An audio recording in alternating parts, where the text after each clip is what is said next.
ফাইজান সুন্নত প্রথম খণ্ড পৃষ্ঠা নিচে থেকে 1001 এবং উপরে 383 নফল রোজার ফজিলত অধ্যায়ে কতিপয় বরকতপূর্ণ হাদিসের আলোকে বর্ণিত রয়েছে জিলহজ মাসের প্রথম আশারা অর্থাৎ প্রথম 10 দিন রমজানুল মুবারকের পরে সকল দিন থেকে উত্তম। হযরত সাইয়্যিদুনা আবু কাতাদা রাদিয়াল্লাহু তাআলা আনহু থেকে বর্ণিত, খাতামুল মুরসালিন শাফিউল মুজনবিন রহমাতুল্লিল আলামিন নবী করিম রউফুর রহিম হুজুরে পুন নূর সাল্লাল্লাহু তাআলা আলাইহি ওয়া আলিহি ওয়াসাল্লাম এর আলিশান ফরমান, আল্লাহ তাআলার প্রতি আমার ধারণা হচ্ছে আরাফা অর্থাৎ জিলহজ মাসের 9 তারিখের রোজা যে রাখে তার 1 বছর পূর্বের ও 1 বছর পরের গুনাহ ক্ষমা করে দেন।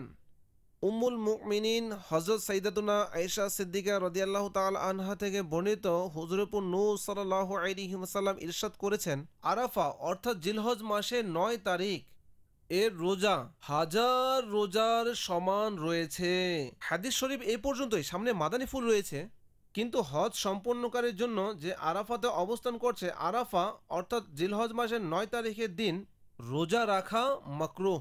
এজন্য যার সম্ভব সে নিয়ত করে নিন যে আমাকে জিলহজ মাসের প্রথম 10 দিনের মধ্যে 9টি রোজা রাখতে হবে।